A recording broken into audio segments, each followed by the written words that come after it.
What is up, everybody? Welcome to another episode of Catch Up with Cody Podcast. I'm your host, as always, Cody. We got another special guest here, Matt from Lips Pucking Chirps. God, try to say that 10 times fast. Hey, listen, don't want to slip.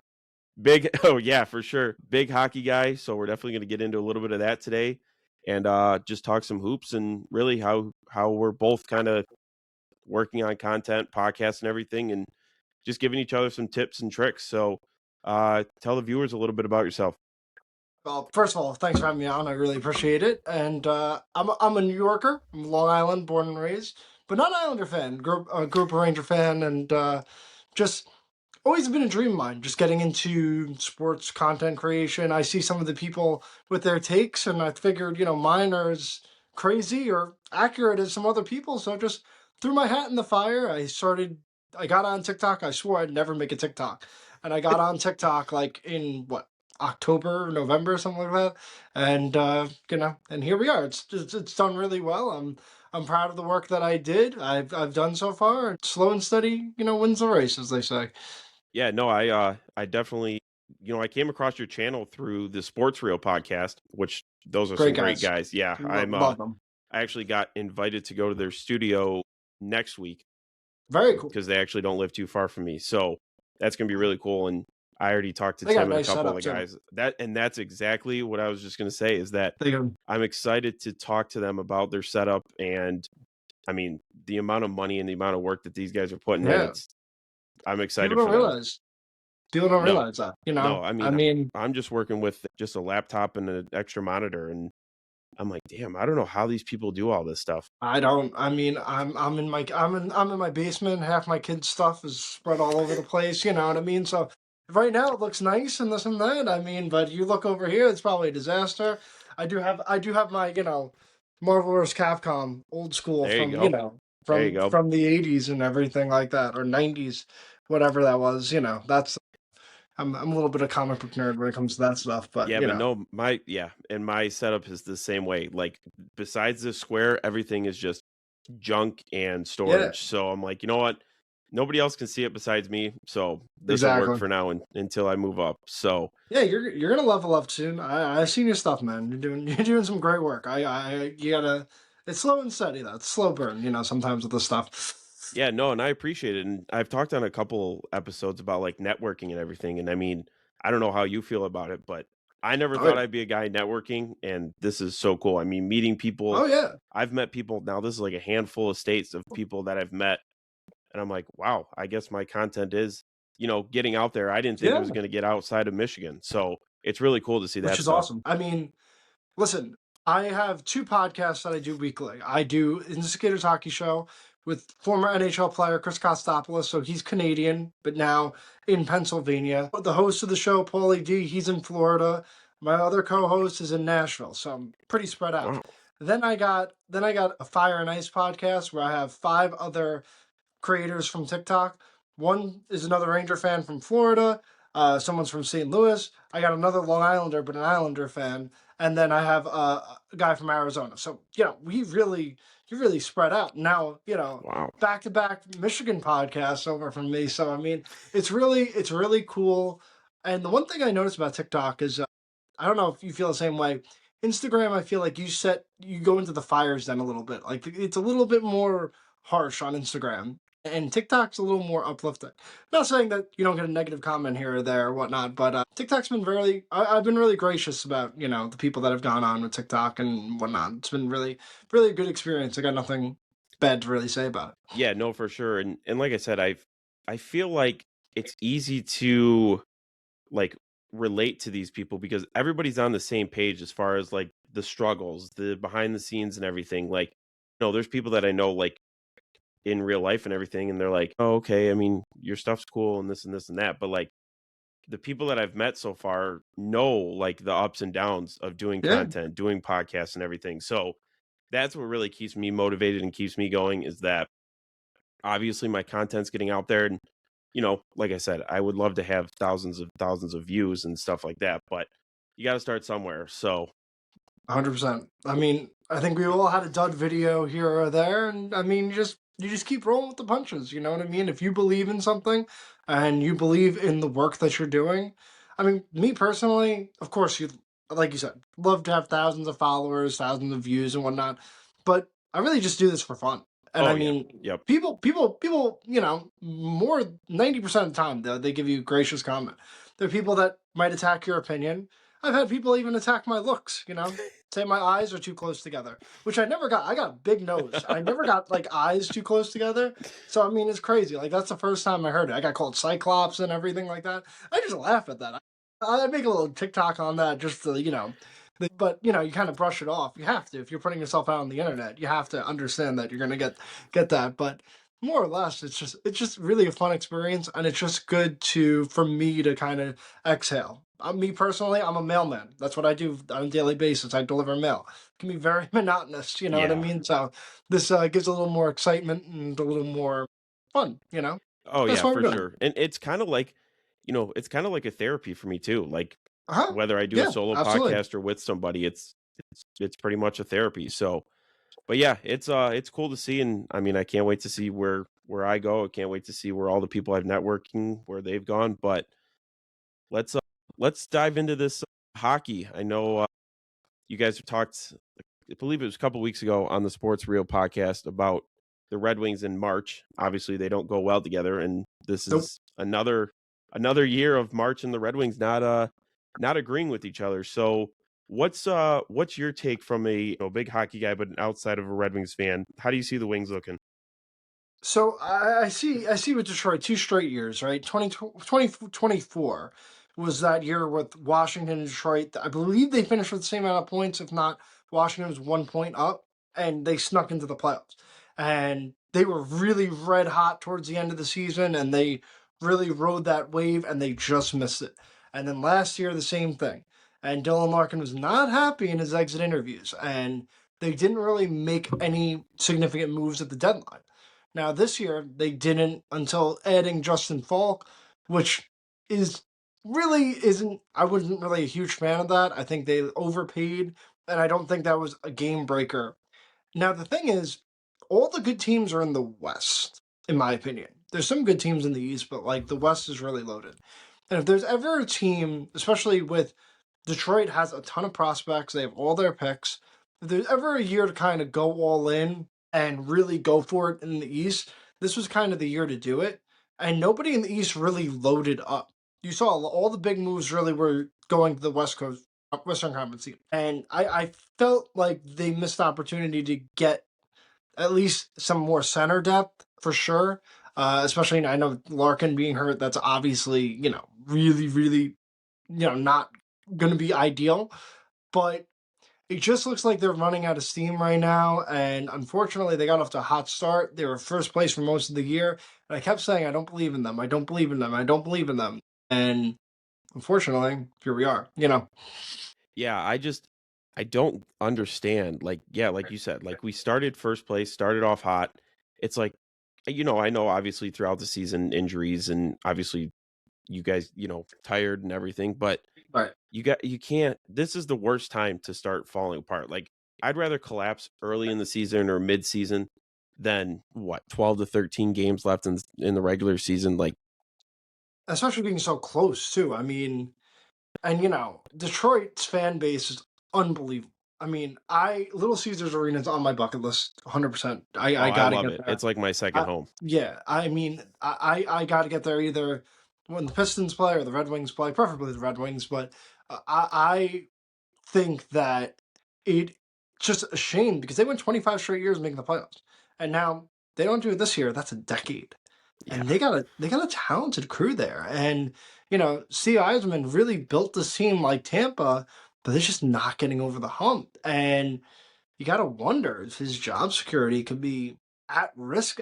if they don't make the playoffs here. Because this is 3 straight times you flirted with being in the playoffs, and you were right there. It wasn't like you were rebuilding or anything like that. You're going for it, and you just don't get over the hump. So, I mean, I don't think so. Even if they miss the playoffs, but something you got to consider at least. Yeah, and that's my worry too, is like I know, with Steve Eisman obviously being a hometown guy and everything, but like at some point you just gotta you got to part ways. Like it's a business at the end of the day. Yeah. Like we're winning games, but we're not making the playoffs. And I, I agree with what you said about all the Detroit teams. Like we need a championship, and I don't even care what sport it is. We just Don't need a talk to me about that. championship. Don't talk to me about that. Guys, I am a Knicks fan. I am a Mets fan. I am a Jets fan. I am a Ranger fan. I am born in 1994. The only championship in my lifetime, the Rangers were, I was 3 months old. I have not seen a championship from a professional sports team in my lifetime. So don't tell me Jeez. you need a championship. I need a championship. That's I mean, I tough though, know being a I can Jets fan. understand. I can understand Lions. That's rough. Pistons, you got what? Was that 2004? Yeah, Yeah, 2004. 2004. Because then they lost to the Spurs in 2005. You weren't around. You weren't around for the bad boy Pistons? I'm sure, right? You're around I my was age. like super young. I was, Wow. yeah, You got a few years on really me. I thought young. you might. Yeah. But yeah, no. I mean, Tigers were close, but no secure. Yeah, they keep getting close too, and hopefully this is the year. Yeah. But it's funny because we say this is our year every year, and it obviously never has in a long time.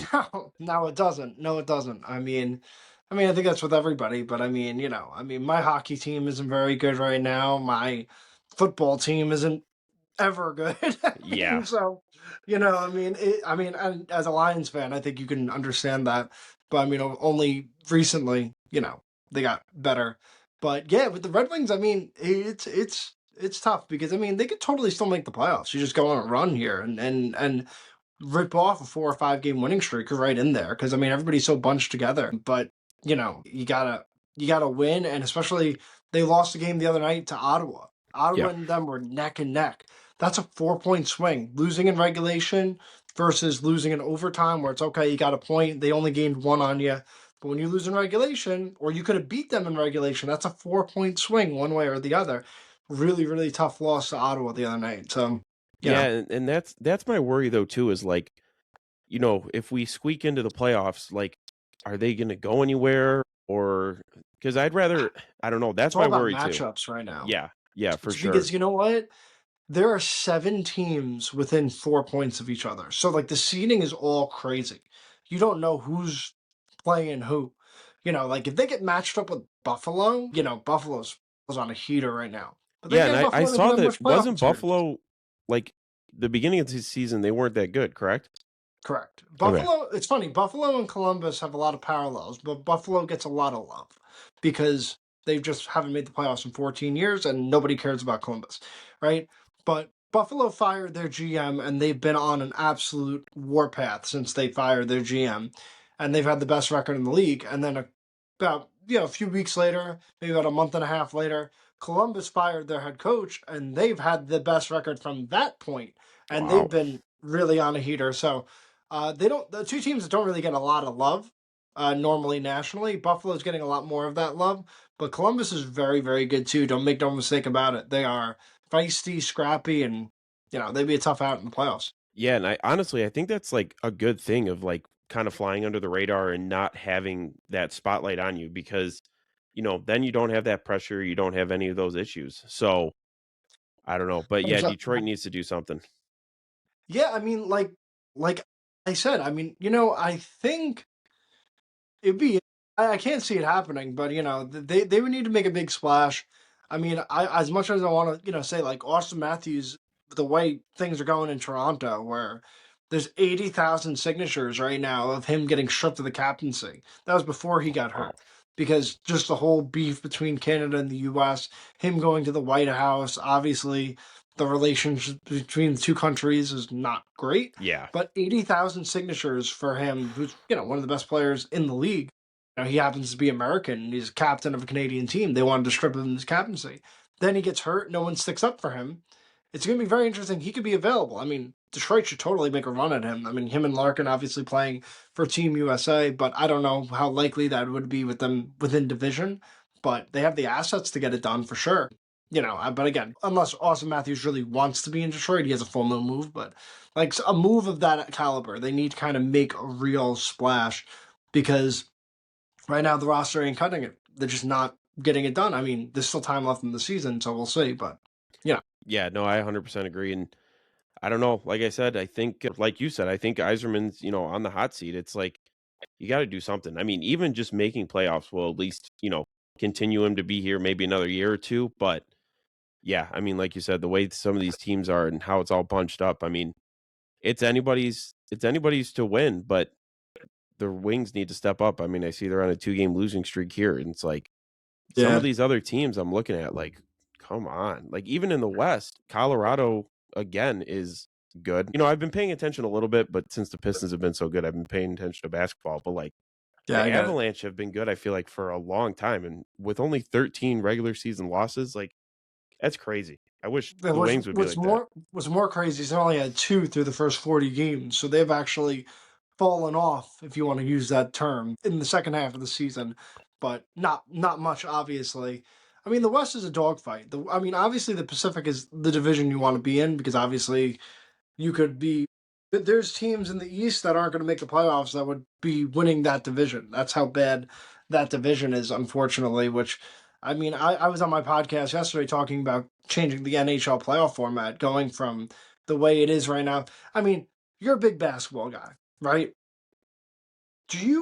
Have you ever heard of an NBA team like celebrating a division title or whatnot like that? Like, no. No, I mean, And honestly, the closest thing is that NBA in-season tournament thing, which I think is but horrible. that's not even right. So the way the NHL is your top three teams in your division, no matter what your point total or your record is, So it basically be, let's just say, OKC and San Antonio would be in one side of the bracket. They wouldn't be, but let's just say you have OKC, San Antonio, and let's just say Dallas was really good, right? Those three teams might be the top three teams in the league, and they would end up being on one side of the bracket instead of being seeds 1, 2, and 3. And let's just say San Antonio and Dallas might have the second and third most wins in the West. They're playing each other. That's how the NHL is structured the playoffs right now. So, like, you have Minnesota, which is a top 5 team in the league. Dallas is the second best team in the league. They're playing each other the first round instead of having a traditional 1 through 8 format, which is just silly to me. But Yeah, and it doesn't make for a good playoff because yeah, if both of those teams are playing each other in the first round, then you're not having the best teams going it's a great from. series, but don't you want to save that for later on in the playoffs? You know what I mean? So it's silly to me. I mean, you can bash the NHL playoffs, you can bash the NBA playoffs at the play-in. Everyone's kind of, has a different opinion on that. But to me, you got to go 1 through 8. Now, my podcast partner Chris Kostopoulos played in the '80s in the NHL. He played for about a decade or so, and back then they used to have 1 through 16. So they Oh, just took the 16 best teams in the entire league, and you could have New York versus LA in a first round matchup. Like, they didn't separate it West and East. And now they change it a little bit where obviously you're not traveling too far because you're playing within your conference. yeah, But yeah, I mean, I don't know if I feel that strongly 1 through 16. I'd still probably keep it East and West, but something to consider. yeah. Who do I just know we still have a handful or so of games left, but who do you see being in the Stanley Cup? So I'm very big on when I make a preseason prediction, I don't change it. I Okay. don't. And I'm very big on if I'm wrong, boy, I'm wrong. And if I'm right, I'll take a victory lap. I'm not flip flopping, in season. Like, I picked Pittsburgh to win the lottery. I picked them to be second to last in the division in their and obviously I was totally wrong on that. I also said Toronto wouldn't make the playoffs, and looks like I'm pretty good on that. So there are some things that I was right, some things I was totally wrong on. But in preseason, I picked Dallas over Tampa. So I had Tampa winning the East, and I had Dallas winning the entire Stanley Cup in 6 games over Tampa. So I'm going to stick with that. I like Dallas if they match up against Colorado. I think they would do really well against Colorado. And if they get past Colorado, I can't see anybody else in the West beating them. And Tampa and Buffalo is going to be really, really good if they meet in the second round. That's going to be a fantastic series, one of the best series this whole playoffs. I just trust their experience that they earlier in this decade winning 2 Stanley Cups. And honestly, Kucherov is one of the most underrated players in the league right now, even though he's been sensational. Everyone talks McKinnon and McDavid and even Celebrini, but he's right up there in just unbelievable point total and just a monster on the wing. He's not even a center, so pretty crazy to see. Nice. Yeah, well that's kind of cool. I'm kind of the same way, might as well stick with the prediction from the beginning because I mean, yeah, everybody can change Unless their something prediction like when you're just halfway like through. yeah, unless like you just lose like two of your best players to injury where they're just in the bottom of the standings. Well, I mean Yeah. Dallas can still totally win and Tampa can still totally win. So I'm not gonna flip flop on it, you know. But Yeah. Dallas does have the hardest road to the Stanley Cup final because they have to play Minnesota, like I said, top 5 team probably in the league. Then Colorado, the best team in the league. Then you go to the conference finals and then you play the best team in the East. If they do win, that would be a very tough Pretty road good. to win the Stanley Cup. Yeah. Yeah, well we'll have to see what happens, but yeah, the Wings got to figure out something. I mean, whether they just squeak into the playoffs or get out of the How first round or confident are something. you? Give me like a percentage. How confident are you that they make the playoffs? I mean, You can with be Larkin biased a little. with Larkin not being at 100%, I think we'll squeak in. I think we'll make it in, but I think that's about it. I mean, we might win 1 or 2 games in the first round, but I don't see us going any farther than that. Yeah, well, I mean, like I said, it depends who you play. Like, I mean, there's if somehow you match up, I don't even know, like you probably wouldn't match up with like Pittsburgh or whatnot, but if you match up Montreal, maybe you have a shot. Match up Ottawa, maybe, you know. Yeah, it just seems like these Buffalo would guys be are very like they're tough. just Tampa would tired. be They just tough. gave up. I mean, even Carolina, everyone looks at Carolina as like one of the best teams in the East, and they are. But I'm very low on Carolina. I think Carolina is fraudulent. They have been in the playoffs for a while. I know they've won a first round series for 6 straight years, but if you shut down Aho's line, they can't score, and just simply put it. But I'd probably say Detroit has a 25-30% chance of making the playoffs, in my opinion. Just gotta put those points together and you know win the big games. Like I said, the other night losing to Ottawa, that could be a backbreaker. So I don't even know what the schedule is. I don't know if you have it off the top of your Yeah, head, let's but see. Yeah, pulled. I mean, you gotta if you're playing some of these teams that are Oh yeah, right there neck and neck with you. tomorrow we got Buffalo.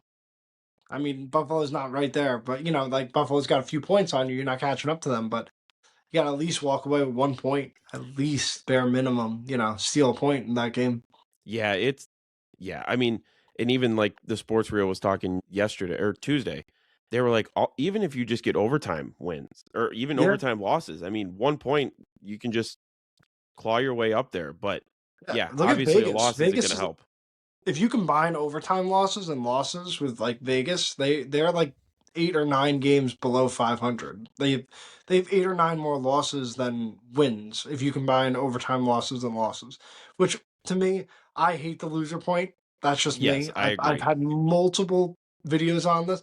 Here's my take on the loser point. And I know everyone's gonna go 3-2-1. I don't think they'll ever do that. 3 points for regulation win, 2 points for overtime, 1 point for an overtime loss. Here's what I would do on it. If the game ends in overtime, you don't get a point. The losing team does not get a point. If the game goes to shootout, it's gimmicky. Then you can get a loser point because there's too many teams just going for overtime. We got a point, and then everybody's just holding the puck. You see that in Oh overtime. yeah. You don't see a lot of teams going for it as much as they were. But now, if there's no point on line, you're not guaranteed a point. They're going to go after it in overtime, and then you lose in overtime, you still don't get a point. But now it goes to shootout. Okay, fine. It's kind of gimmicky. Give a point. That's just my take on it. I mean, everyone has a different opinion. Yeah, no, I agree too. Cause like, I mean, a loss is a loss and no other sport does it. So I Yeah, always thought that was baseball. kind of weird that hockey does that. I mean, I know they're kind of the only ones. I mean, It would, yeah, I mean, it'd be like basketball goes in baseball. overtime. Be like baseball doing 1 inning, like they're doing the 10th inning. That's what 3-on-3 would be, and then it goes to home run derby to see who wins. Like that's basically what baseball is. Yeah. Like the equivalent in hockey. Yeah. You know what I mean? Which is it's just silly to me. You Yeah. know what And I like mean? you said, a lot of these teams, I mean, can just be like, okay, as long as we make it into overtime, we get a point, and let's just do that for. Yeah, I mean, and then it turns into like you gain the blue line, and then you don't have anything, and you skate back, and you hold the puck, and then you go back, and then you change your guys, and then the other team does the same thing, and it's Yeah. like a minute and a half of that. It's like, this isn't fast paced. This isn't Yeah, and you're going exciting. So nowhere. But yeah, I if you don't mean, have if you don't have a guaranteed point, I think that incentivizes the teams to, hey, we're going to go for it in overtime. yeah, That's no, just I me. 100% agree. I think it was last month or 2 months ago, I was at a Red Wings game, and dude, there was so many fans there, and it was just we were playing Washington, so it was kind of cool to see Ovechkin. But like, yeah, like these fans just we need something, and I don't know. Yeah, I'm hoping. I mean, you'll get Detroit playoffs. I mean, you'll get Piston playoffs. That's how I Yeah, for should say. sure. But yeah, like you But said, if you're ever in Michigan, you go to LCA, let me know. But yeah, I love sure. that place. Yeah, no, absolutely. It's on the bucket list. It's on the bucket list. I'm trying to take my son to all 32 stadiums. Nice. Unfortunately, we lost one because we went to Arizona, and then obviously Arizona's not a team anymore. Yeah. So I guess we have to like redo that. So That is kind of but cool. That was always something I wanted to do with my brothers and stuff. We wanted to go to every NBA stadium. It obviously didn't yeah. work, but hey, I what think are you gonna do? baseball's a little easier to do that kind of stuff because, one, summertime, the kids are off from school. That's when the bulk of baseball season is. And two, there's, 162 games. It's a little less expensive. You can catch a game on a Tuesday or Wednesday afternoon for, 25, $30. Yeah. Basketball games, hockey games, very expensive. Very, Yeah. very, Very tough. Yeah. especially, I mean, as a Ranger fan, I mean, even when they suck, it's like $120 to get in the door. And that's when they're like, I mean, they're brutal right now. They're the second worst team in the Yeah. league. And it's still like $120 to get in, which is absolutely mind blowing. Yeah, that is crazy. That's kind of why I wait. Even like for the Pistons, I'm like, you know what? Do I go to another couple regular season games or do I just wait till we get into the playoffs? So we'll have to see. But let's kind of transition into basketball. I know you said you're a New Yeah, York Knicks fan, big one. which is Sorry actually about kind of last year. cool, but I know I still just don't understand. I'm like, how do you win two in Madison Square Garden, but you can't do anything at home? Because, I mean, I'll be honest with you, the refs on the whistle, little quick trigger. Shea gets the whistles, Jalen Brunson got the whistles. And I mean, I don't want to say the Knicks got lucky against Detroit. In some sense, I feel like maybe they did, but they just really the problem with Detroit is they would outplay the Knicks, and I'm talking last year, and this year they dominated the Knicks Yeah, I totally, hate to say it, but right? we definitely got But their but number. no, absolutely. You can 100% say it. But here's the problem is that Detroit would outplay the Knicks for 44, 45 minutes, and then you get to the final 3 minutes, and their half court offense was non existent. And Cade is phenomenal. He's not a great facilitator. He can create his own shot. And Detroit struggles shooting three. And when you get into the half court and when the pace slows down in the playoffs, and you're burning all 24 seconds of that shot clock, and then you still need to just, oh crap, it's the final 5 seconds. We need to, figure something out. Knicks had Jalen Brunson, and he was able to figure it out. And even Karl Anthony Towns had a few big games in that series. And Detroit was just a little young. They were a little green. They couldn't quite get it done down the stretch. But they looked really, really good, although dealing with some injuries, which is kind of tough. Yeah, and honestly, I was shocked that we're still at number one. In the beginning of the season, I had us at like fifth, sixth, seventh seed, somewhere around there. I never would have guessed number one seed and this long. It's just, we're I think we finally are getting over that hump. Of course, we lose Cade with that collapsed lung and Yeah, everything that's like tough. that. And that could be tough long term because like Exactly. And that's that's that's something I something you don't don't mess want to around rush with. back. That's Yeah, you don't want to yeah, rush that's that. not. I mean, if you can't breathe, you can't breathe. Like, I mean, I'm not trying to make light of it, but just geez, Yeah, I no, and, mean, and it was so crazy the way like that it all kind of went down. Like I saw the injury and everything, and then they went from saying back spasms and then just all of a sudden we're like collapsed lung. I'm like, damn. wow. But yeah, you don't want to rush that back. And I mean, we have a slight cushion, even though Boston is like right on our tail. It's even they're another team that's like, even without Jason Tatum, they were I way knew they better than would. I thought. No, because they're well coached. They have that culture.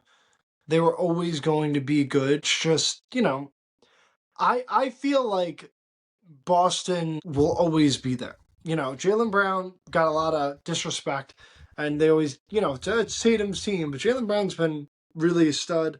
Derek White is a borderline all-star, so I mean, I think they have a good culture, a good team around it, but the one thing I'll say is that Detroit seems to be kind of like OKC before they got over the hump, where they were like first place in the West, and then they kind of had a few playoff failures before finally, obviously, getting over the hump last year. But I mean, unfortunately, with injuries, you can't really see what would happen. So it's kind of, if I'm not saying they will lose, but it's hard to imagine them going far without Cade. You know, maybe they get out of the first round, but again, tough to see. Yeah, no, I definitely agree with that too. It's that, and it's the West is just crazy. OKC, San Antonio. Yeah. I mean, The Lakers are playing really well too. yep. I mean, you can't count out Denver. I mean, Jokic on the floor, it's a monster. Yeah, and that's why Minnesota's I'm kind of been glad we play in back-to-back the conference East, finals. because the East is a lot easier than the West, and I feel like it's been that for a long time. Now you're getting Minnesota and New Orleans going to the East with this whole expansion, which New Orleans is kind of a poverty franchise, and Minnesota's been for a while. Although now with Anthony Edwards, I mean, Minnesota can maybe get over the hump now. They might catch a break that they can, Yeah, to get and over. and it'd be kind of cool to see like the expansion teams come in, because obviously we haven't seen that in a while. But two, I don't think we've ever seen two. I mean, No, at least recently like this. yeah, and I mean, it's due for. It would be cool to see. I mean, I know NHL's been doing. They've had a couple of them in the last See, handful of years. that's what I was going to ask you. I'm like, what is your take on it? Because I know how I feel with hockey, and now with the NBA. What is your take on expansion? Because I mean, I have some strong feelings on it. I mean, I think it would be cool to see, but I don't really know like how it would work, because I don't see these. You can protect, I think, 7 or 8 players Yeah. from your roster, and then the rest are available. And you have to take somebody with term, basically. You can't take a pending UFA. Okay. So, I mean, and apparently they'll have very high odds to win the draft lottery. I'm assuming like the top 4 teams all have 14%, unless they changed it. I know that was what it was last Yeah. year, where Yep. Yeah. the It's still top that. 4 teams had 14%, and then fifth had whatever, you know. So I'm assuming that the 2 expansion teams will be one of those teams with 14% to win the draft lottery, or maybe 10, maybe slightly below that. I don't know. Maybe like fifth or sixth odds, you know. Yeah. It's gonna be weird though, because I feel like to start from pretty much nothing, even for any professional team, but I feel like for basketball, like, okay, so you're gonna have this 18, 19-year-old kid being the face of a franchise that's just starting. There's no backbone to it. There's no nothing. So Well, Seattle just kind of restarts, I guess, technically. You know what I mean? Because they are bringing back the Supersonics, so now OKC doesn't have any of that history. Now that just yeah, goes you're right right. back to Seattle, which is kind of like what they do with Atlanta. Like with hockey, where they took that away. There's been 3 different teams or 2 different teams in Atlanta. It's gonna be interesting. Interesting to say the least. Do you think it dilutes the talent pool though? Because right now, here's the thing. In hockey, it's a little different because there are obviously 20 players on a team that play every day. So when you have an expansion draft and you can protect certain players, you can find a guy that, you're not going to get the elite players. We know that, right? You're not going to get the cream of the crop. But you can find players that might be middle six forwards or depth players that, you can have a semi competent roster, right? But when we added 2 teams to the NHL, you're talking about 20 and 20.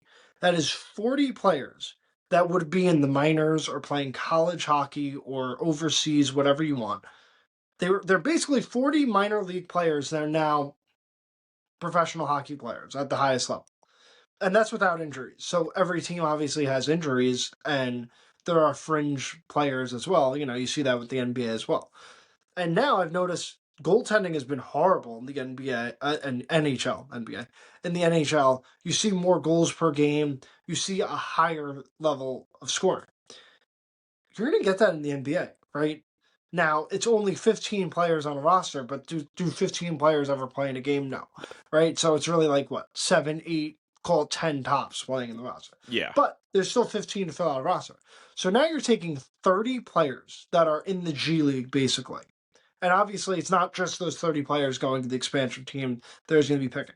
So there's going to be 30 players that are technically either G Leaguers, or they will be playing in China or playing in Europe, or maybe even still playing in the NCAA. Those 30 players are now in the NBA. And we see how scoring is right now.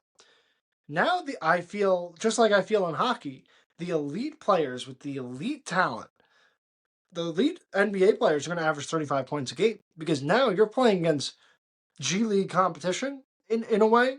You're playing against guys who would be technically a lower threshold of basketball. Same thing with hockey. You see point totals for explode. 10 years ago, the leading scorer in hockey had like 87 points. Jamie Benn outscored John Tavares in 10, 11 years ago. Now you got guys flying 120, 130, 140 points in a single season. So do you think it dilutes the talent a little bit? Because you're adding 2 full teams, you know? I would say yes. And those were great points that you brought up. And yeah, because your top teams, like you said, these guys are just going to go in there and play against, no name people to start. Well, I don't say that to be like, sorry, I don't say that to be disrespectful, because like, Oh, yeah, no. in either sport, these guys are, fantastic athletes, 100%, right? Just like minor league baseball players, they're fantastic athletes, way better than you and I could ever Oh, hope yeah, and no, for dream to do sure. any of that. Yeah, I'm just But comparing it to like we're your talking cream LeBron of the crop, Jameses. obviously, Yeah, like all those guys. But I mean, I was kind of thinking about it too when you were saying it. Like, I mean, for hockey, the Vegas Golden Knights, didn't it only take them like a year or two into their The first year they went to first year? the Okay. Cup finals. Yeah. So, But it's like I said, it's a little different in hockey, because what they did was you couldn't protect everyone. So you only really have 6 defensemen in hockey. So they got like 9 or 10 defensemen that were NHL quality defensemen. You could only play 6. So they basically took these defensemen and then used it as kind of like a bargaining chip, where teams that needed defensemen to kind of get a forward so they could round out their roster. Still, there gotcha. was still a miracle run. Now, in the NBA, we know you don't win without a star. Oh, yeah, It's for not sure. like college basketball, where you have the power of friendship with 5 guys that, all hustle and move the ball around. You don't win without a star. So, unless they hit the draft lottery, get a Cooper flag, or just an elite, number 1 overall pick, where everyone just goes, here we go. This is the keys to the franchise. I can't imagine them being anywhere good, especially looking at the West, like as is, where Oh, San yeah, for sure. Antonio, OKC, they're not going anywhere for a decade. And then LA with Luca and Austin Reeves and Jokic in Denver and Minnesota. Like, Minnesota will be in the East now. But the West is just really tough. Yeah. You know? But I feel like a lot of teams, though, I mean, the Pistons, for example, or even the Celtics, like, they're a deep team. So if you can only Yeah. keep 8 players, it's like, okay, who do You're we gonna lose keep? someone good. Yeah, I mean, like for the Pistons, for example, like Dennis Jenkins, I mean, okay, he's that guy I would say, is he on the fence? Do you keep him because he's good? If Cade goes out, or if you have one of those point guards that go out. But also it's like, I don't know. It's gonna be tough because You're gonna have more depth. You're not gonna yes. have the skill. You're gonna have depth. So you're gonna get, if you can protect the the top 8 players on your roster. If you theoretically get the 9th best player on every single roster, you'll get some good players, right? And those players might be better than, you might get 4 or 5 players that are better than the worst player, on another team. So you'll have like, but you won't have the high end elite talent, but you'll also have a clean cap. So if any free agents hit and basically go into Vegas, you go into, I mean, I really don't see anyone going to Seattle, especially because Seattle just added, state of Washington just added state income tax. They were one of the few states that didn't have state income tax, and now the athletes are going to be playing like 8%, 8.5 or 9%. So that's, Yeah, I that's mean, gonna change when things you too. got millions of dollars, and listen, I'm not feeling sorry for these guys that make millions times more than me. I'm just saying, when even if you make $10 million and 9% of that, that's a pretty nice Yeah. chunk. $900,000, $900,000 not to have. You know what I mean? Yeah. No, it's gonna be weird. But I mean, it could be, I mean, who knows? It could be like all these guys will have something to prove now, and maybe they'll gel well, and Of course, even if they just, you squeak get into an the opportunity. playoffs. Yeah. Yeah, Yeah, it'll give a lot of these young guys an opportunity, and I think it'll really help a lot of the players that are in the G League, because I have checked out some of the G League teams, and yeah, there's some names on there that I'm like, "Okay, he was good in college, he was good, the first year or 2 that he was in the right. NBA." So, that's where I think it's really gonna help, is these young kids that are in the G League that have been there for a while, that maybe this is their calling. Yeah, and I think the play-in now makes more sense because, you have 10 teams in each conference with 30 teams right now. So you're talking 20 out of 30 teams make some sort of playoff format, right? Whether it's a play-in or actual playoff. Now it's 32, so now it's a little harder to make the play-in. So I feel like now it's at least the play-in is a little more justified because I feel like 20 out of two-thirds of the teams actually making some kind of playoff. I feel like that's too much. Yeah, no, The I most was should be never a 50. real fan of the play-in. It just never made sense to me. I'm like, "Look, it's the Yeah. top 8 teams. This is it, and we don't need to play." Because to me, it's like, okay, if these 8 and 9 seeds have a bad game, then Yeah. then they miss out, and it's only Or because even a seventh seed. I mean, imagine being a seventh seed with 53 wins, and the eighth seed has 46 wins, and Yep. the ninth seed has 45, and the 10th seed at 43. And somehow you have two bad games, and a team with 43 wins gets in, and you have 10 more wins in the regular season. Yeah. I mean, it's kind of silly to me. Yeah, that to me never made sense, and then that the play-in tournament or the in-season tournament never made sense, but I mean, I thought it was gimmicky. I'm not just saying because the Knicks won, but I get what they're going for. They wanted, you know what? They had the NBA Cup because they wanted to test the market for Vegas. Vegas hosted the Summer League. Vegas hosted the NBA Cup. They wanted to see how interested is basketball in Vegas. You saw the Vegas Golden Knights go over there, the first professional franchise to go over there, and they hit it out of the park because they were very successful. They made 2 Stanley Cup finals and won a Stanley Cup. And they haven't missed the playoffs except for 1 year of their existence. Then, of course, Oakland Raiders went to LA. I'm sorry, Vegas. And now the Oakland A's are going to Vegas as well. And we're going to get a Vegas basketball team too. So, I mean, I think the whole NBA Cup thing was just to test the waters on Vegas to make sure it's like, hey, are people interested in this? Would people sell out? And I guess it worked. yeah, no, that is a good point. I didn't even really think of it that way. They were kinda, yeah, scouting it out, I guess, but I don't know. So I guess let's go with this. Who do you think is gonna be in the NBA Finals? We talked about the Stanley Cup. I mean, it's tough, man. It's really tough because I feel like one player, one injury in the NBA just changes the whole landscape of it. OKC is the consensus in the West just because they've been there, done that. But I really hate picking them because I don't. I think they would have lost the NBA Finals if Hallie didn't get hurt in Game I Seven. agree. I had a gut feeling they were going to lose that game, and they barely squeaked by even with Hallie getting hurt early on. Which they won. I think what by 11 or 13 points, something like that. San Antonio, I really want to pick. I really want to pick, but it's their first playoff run, and I just don't trust the team when it's their first playoff run. So if I'm going in the West, I'm going either LA or I'm going Denver. And I think Denver plays a little more selfless basketball. I think LeBron just has too much of an ego to really truly be third fiddle. He doesn't, even if he wins an NBA championship, he knows he doesn't want to have somebody else be finals MVP. He's got such an ego. I think he will try to take over a basketball game late at 41 years old in a big playoff game, and LA will just lose a big playoff game like that. So I'm leaning towards Denver. I don't love that. I don't love Denver in the West. I'm leaning towards Denver. Then you look in the East, I think again, just like OKC, Boston's kind of the consensus with Jason Tatum healthy. But if the Knicks don't win the championship this year, they're never winning a championship.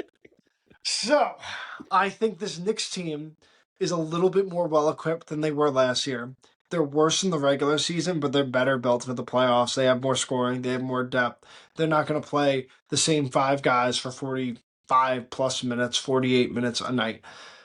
I think somehow they get past Boston because they were up 3-1 against them last year before Yep. Tatum got hurt. So it wasn't just like you only won because Tatum was hurt. They were up 3-1. They could have easily won that series. We don't know. They could have blew a 3-1 lead too. Yeah. I think they're on the tough side of the bracket playing Boston in round 2. Beat Boston. I don't see Detroit really without Cade, or even if Cade's banged up. I don't trust Cleveland. I'm going to go Knicks. I'm going to go Nuggets.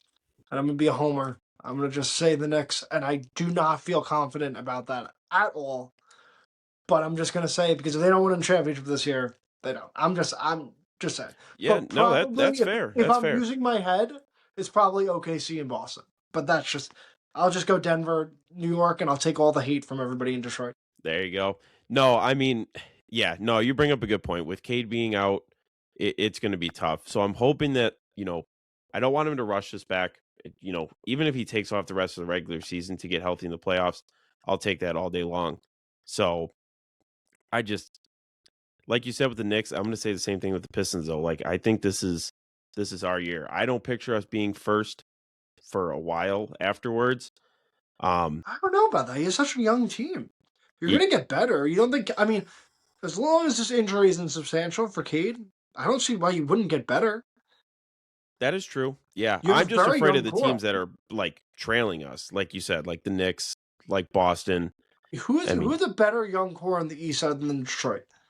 Like, who is a better young core than, I mean, Charlotte Hornets are a nice story, but, you really trust that organization to put 2 good seasons together Yeah. when they haven't The been only able team to. I can really see is Atlanta. I mean, they're doing pretty good right now, but who Yeah, knows? It could just be a fluke. But yeah, I mean, anything can happen, like you said, with of injuries and course. everything like that. Yeah, So one roll ankle. I mean, you've seen countless injuries. Just throughout the NBA. It's crazy. I mean, because there's so much that goes on in basketball, but just one little play can change the entire landscape. yeah. Now, I got a question for you. Yeah. All right, because this is sort of talking NBA. What do you think? What shot do you think was a bigger what if? What would you like to see a bigger what if? Meaning, if it didn't go in or if it didn't happen, the domino effect afterwards. Ray Allen's game 6 shot, obviously, with Miami, or Kevin Durant, pinky toe on the line in Brooklyn, because that's a totally interesting thing because Brooklyn probably goes on to win the championship. They get healthy. Then Katie's legacy totally changes versus Ray Allen. LeBron has another finals loss. Miami doesn't win right away. Bigger what if shot. Wow. That's honestly a perfect comparison.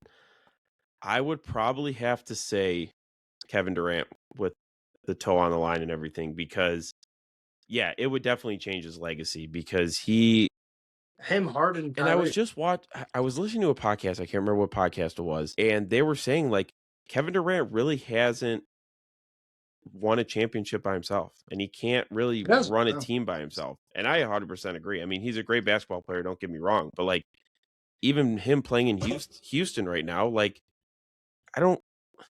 he's not really He's just doing the much. he's the unk on the team, Like they Yeah. got a nice young team, and hey, we need you to get 25 a night. He's still playing great. Don't get Yeah. me wrong. Yeah, no, but I'm gonna have to say that Brooklyn won. Even looking back at it, like that team should have won a championship. Oh yeah, they're so good too. They dominated. The only thing that kept them was injuries. I mean, they win that championship. Giannis obviously doesn't have one because they would have beat him. Then Kyrie has 2, and Harden has an NBA championship. And then who knows? Now they're all together. Who knows if that becomes a Yeah, who knows? dynasty? Yeah, because they only played I mean, like 20 games together. yeah, and they were unreal when they were together. I mean, and they also had LaMarcus Aldridge was on that team too. Like, and he was still playing pretty well. I mean, they Yeah. crazy to say. Yeah, I mean even that comparison really goes back to when Kevin Durant, James Harden, and Russell Westbrook were all together in OKC. To me, I still don't know how that team didn't win. Yeah, They were young though. I don't think they gave it a chance. I mean, because they didn't want to play James Harden. I mean, Skip Bayless is wrong on a lot of things, but he was right. He's dead right on this, right? and they didn't want to pay Harden like an extra $8.5 million above the luxury tax. They wanted to be really cheap on it. And so that's why they traded him. So they chose Serge Ibaka over Harden, which Serge Ibaka was very good back then. And then, he was, but anybody with a brain would have told you that, keep James Harden. So, I mean, it was really just, they kind of did it to themselves. They just imploded themselves. And not only to trade, but to trade him within conference. And like OKC to Houston, like, if you were going to trade him, you should have sent him at least to the East. I mean, where you didn't have to play him so many times. Yeah. Crazy. Yeah, I mean, there's a lot in Detroit and a lot, with sports that I'm looking forward to hopefully a championship here in Detroit, whether it's this year or in the next couple of years. Maybe your football team, maybe they'll have a bounce back year after, disappointing year last year. I mean, yeah, I don't know how you feel on that. Yeah, I mean, you can have your defensive coordinator back. I don't like him as a head coach. I mean, I know I feel so bad for the guy. It's like, dude, I'm sorry, but out of every team you could have went to, you went there. I mean, he was a former Jet as a player, so I mean, he was, a little bit of a homecoming there, but not a very good head coach. Yeah, not for sure. I mean, maybe great defensive coordinator, and some like Josh McDaniels always gets the head coaching job and always winds up back to the Patriots. Yeah, fantastic offensive coordinator, can't get it done. Steve Spagnuolo, again, terrible head coach. Great defensive coordinator, won multiple Super Bowls as a defensive coordinator. Some people are great coordinators, not great head coaches. Not great head coaches. Just how it is in the NFL. Yeah, no, I 100% agree. So, but yeah, to kind of round it out here, I had a couple questions as far as like your content and everything. I know you said you started just a couple months ago, right? Yeah, it's about just this hockey season. I started with my podcast. I started them around October-ish, September, October. But I didn't even get into TikTok until, late October, early November. So that's all new. And that's really when I started pumping out, daily content. Nice. Day in, day out. What got you into it? Just, you just kind of wanted to talk sports. To be 100% honest with you, I always had a dream of doing it. But Rangers general manager Chris Drury is horrible. It's absolutely atrocious. And I really want to get him fired. And that's why I got into it. Simple as that. And then I just started loving it. There you go. So, I mean, I'll take any opportunity I can, any clout that I have to kind of push that message along, because he's done nothing this season to improve his status in terms of me wanting him to keep his job. But that's kind of just, it's silly reason, but hey, that works. I mean, why not? How did you, I know you said you do a podcast with a former hockey player and all these people that are out of state. How did you connect with all those guys? Well, I mean, it's funny enough, just literally not a cool story at all. I was just scrolling through Facebook and it said podcaster one. I said, hey, I could do that. And they interviewed 10, 15 people for the Instigators Hockey Show. And apparently I stood out. Nice. Yeah.